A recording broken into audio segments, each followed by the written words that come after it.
இன்னைக்கு ஹூண்டாய் கம்பெனியில் உள்ள ஆரா காருக்கு தான் வீல் அலைன்மெண்ட் பண்ண போகிறேன். இது புது கார். இந்த கார் வெறும் 163 கிலோமீட்டர் தான் ஓடி இருக்கு. ஆனால் ஸ்டியரிங் கிராஸாக இருக்குன்னு கொண்டு வந்திருக்காங்க.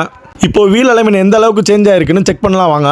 அதுக்கு நான் முதல்ல சென்சார் டார்கெட் எல்லா வீலுக்கும் மாட்டணும். இப்போ மாட்டி முடிச்சாச்சு. பிறகு ரன் அவுட் கேசர் ப்ராசஸ் எல்லாம் பண்ணி முடிச்சதும் இப்போ நமக்கு காரோட பழைய ரீடிங் கிடச்சிருச்சு. இதில் 2 பக்கமும் டோ ரீடிங் மாறி இருக்கு. இந்த காரில் டோ ரீடிங் மட்டும் தான் அட்ஜஸ்ட் பண்ண முடியும். ஸ்டியரிங் கூட கொஞ்சம் ரைட் சைடு இறங்கி தான் இருக்கு. நான் அதை கரெக்ட் பண்ணுறதுக்காக நல்லா ஷேக் பண்ணி நேராக வச்சு லாக் பண்ணிட்டேன். ஆனால் கார் இன்ஜினை மட்டும் ஆஃப் பண்ணல. இப்போ பாருங்க, டோ ரீடிங் லெஃப்ட்டில் மட்டும் அதிகமாக மாறி இருக்கு. இப்படி இருந்தால் ஸ்டியரிங்கை நேராக வைக்கும் போது கார் கண்டிப்பாக லெஃப்ட்டில் இழுத்துக்கிட்டு போகும். பொதுவாக வீல் அலைன்மெண்ட் 5000 கிலோமீட்டருக்கு ஒரு முறை தான் செக் பண்ணணும்னு சொல்லுவாங்க. ஆனால் இங்கே வெறும் 160 கிலோமீட்டர்லேயே இப்படி மாறி இருக்குன்னா அதுக்கு என்ன காரணம்னு நீங்கள் நினைக்கிறீங்கன்னு மறக்காமல் கமெண்ட் செக்ஷனில் கமெண்ட் பண்ணுங்கள். இது மூலமாக உங்களோட புரிதலை தெரிஞ்சுக்க எனக்கு ஒரு வாய்ப்பாக இருக்கும். இப்போ டோ ரீடிங்கை சரி பண்ண என்ட்ராய்டு நட்டு அட்ஜஸ்டபிள் ஸ்பானர் போட்டு லூஸ் பண்ணி வச்சுக்கிட்டேன்.